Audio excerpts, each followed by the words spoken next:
நலம் காக்கும் ஸ்டாலின், உங்கள் குடும்பத்தின் நலன் அரசின் பொறுப்பு. ரஷ்யாவை நோக்கி 2 அணுசக்தி நீர்மூழ்கி கப்பல்களை அனுப்பியுள்ளதாக அமெரிக்க அதிபர் டொனால்டு டிரம்ப் மிரட்டலாக தெரிவித்திருந்த நிலையில், அணு ஆயுதங்களை வைத்திருக்கும் நாடுகள் தாங்கள் பயன்படுத்தும் மொழி மற்றும் தொடர்பு உத்திகளில் மிகவும் கவனமாக இருக்க வேண்டும் என ரஷ்யா தெரிவித்துள்ளது.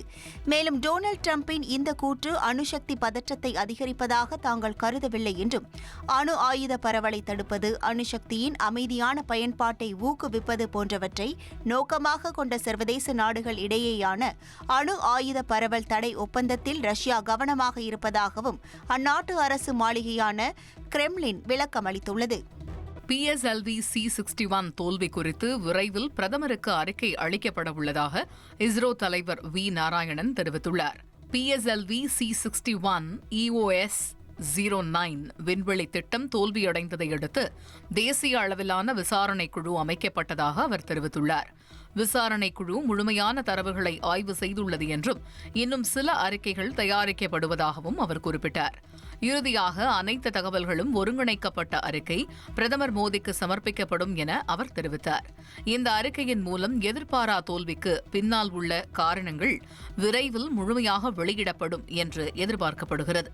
இந்த ஆண்டு B.Ed மாணவர்கள் சேர்க்கை இணைய வழியில் நடத்தப்பட்டு விண்ணப்பங்கள் பெறப்பட்ட நிலையில், மாணவர்கள் இணைய வழியிலேயே விரும்பும் கல்லூரியினை தேர்வு செய்யலாம் என உயர்கல்வித்துறை அமைச்சர் கோவி செழியன் தெரிவித்துள்ளார். அதன்படி தமிழ்நாட்டில் உள்ள 7 அரசு கல்வியியல் கல்லூரிகள் மற்றும் 14 அரசு உதவி பெறும் கல்லூரிகள் என 2040 இடங்கள் உள்ளன.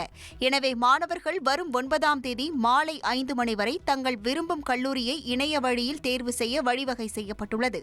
அதன்படி தங்கள் உள்நுழைவு ஐடி மூலம் www.lwiasc.ac.in என்ற இணையதளம் வாயிலாக விருப்ப கல்லூரியை தேர்வு செய்யலாம் என தெரிவிக்கப்பட்டுள்ளது.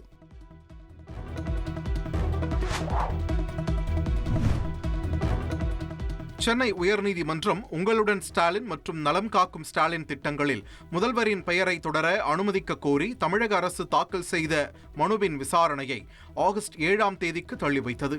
உங்களுடன் ஸ்டாலின் திட்டத்தில் முதல்வரின் பெயரை பயன்படுத்த தடை விதிக்க கோரி அதிமுக முன்னாள் அமைச்சர் CV சண்முகம் தாக்கல் செய்த வழக்கை விசாரித்த சென்னை உயர்நீதிமன்றம், அரசு திட்டங்களின் பெயர்களில் வாழும் ஆளுமைகளின் பெயர்கள் பயன்படுத்த அனுமதிக்க முடியாது என்றும், திட்டம் தொடர்பான விளம்பரங்களில் முன்னாள் முதல்வர், கட்சியின் கொள்கை தலைவர்களின் புகைப்படங்கள் இடம்பெறக்கூடாது என்றும் உத்தரவிட்டிருந்தது.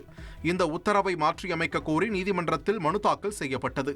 உயர்நீதிமன்ற இடைக்கால உத்தரவை எதிர்த்து திமுக தரப்பில் உச்சநீதிமன்றத்தில் மேல்முறையீடு செய்யப்பட்ட நிலையில் அந்த மனு ஆகஸ்ட் 6ஆம் தேதி விசாரணைக்கு எடுக்கப்பட உள்ளது என்று CV சண்முகம் தரப்பில் தெரிவிக்கப்பட்டது. இதையடுத்து உச்சநீதிமன்றத்தின் முடிவுக்கு பின் தமிழக அரசின் மனுவை விசாரணைக்கு எடுக்கலாம் என கூறி விசாரணையை ஆகஸ்ட் 7ஆம் தேதிக்கு நீதிபதிகள் தள்ளி வைத்தனர். இதற்கிடையில் உயர்நீதிமன்ற தடையை மீறி நலம் காக்கும் ஸ்டாலின் திட்டத்தை அரசு துவங்கியுள்ளதாக கூறி அரசுக்கு எதிராக CV சண்முகம் தரப்பில் நீதிமன்ற அவமதிப்பு வழக்கு தாக்கல் செய்யப்பட்டுள்ளது. இந்த வழக்கும் ஆகஸ்ட் 7ஆம் தேதி விசாரணைக்கு வரும் என்று எதிர்பார்க்கப்படுகிறது.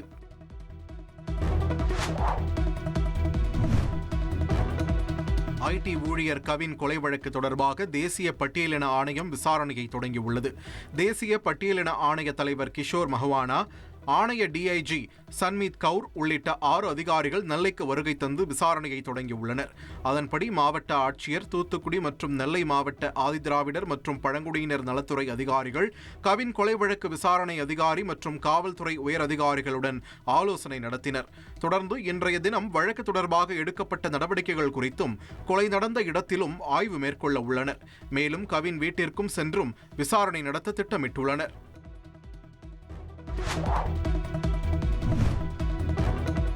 தமிழகத்தில் ஆணவ கொலைகளின் எண்ணிக்கை அதிகரித்துள்ளதாக வேதனை தெரிவித்த சென்னை உயர்நீதிமன்றம், கடலூர் கல்லூரி மாணவர் மரணம் குறித்த வழக்கை CBCIDக்கு மாற்றி உத்தரவிட்டுள்ளது. கடலூர் மாவட்டம் விருதாச்சலத்தை சேர்ந்த கல்லூரி மாணவர் ஜெயசூர்யா கடந்த மே மாதம் சாலை விபத்தில் உயிரிழந்த நிலையில் தனது மகன் ஆணவ கொலை செய்யப்பட்டிருக்கலாம் என சந்தேகம் எழுந்துள்ளதால் வழக்கை வேறு விசாரணை அமைப்புக்கு மாற்றக் கோரி மாணவரின் தந்தை M. முருகன் சென்னை உயர்நீதிமன்றத்தில் மனு தாக்கல் செய்துள்ளார். அதில் கல்லூரியில் உடன்படித்த மார்ச் மாற்று சமுதாயத்தை சேர்ந்த மாணவியை காதலித்ததால் அந்த மாணவியின் உறவினர்கள் அடிக்கடி தனது மகனை மிரட்டியதாகவும் அவர் தெரிவித்துள்ளார். இந்த வழக்கை விசாரித்த நீதிபதி பி. வேல்முருகன் ஆணவ கொலை என்ற சந்தேகம் உள்ளதால் விசாரணையை சிபிசிஐடிக்கு மாற்றி உத்தரவிட்டுள்ளார்.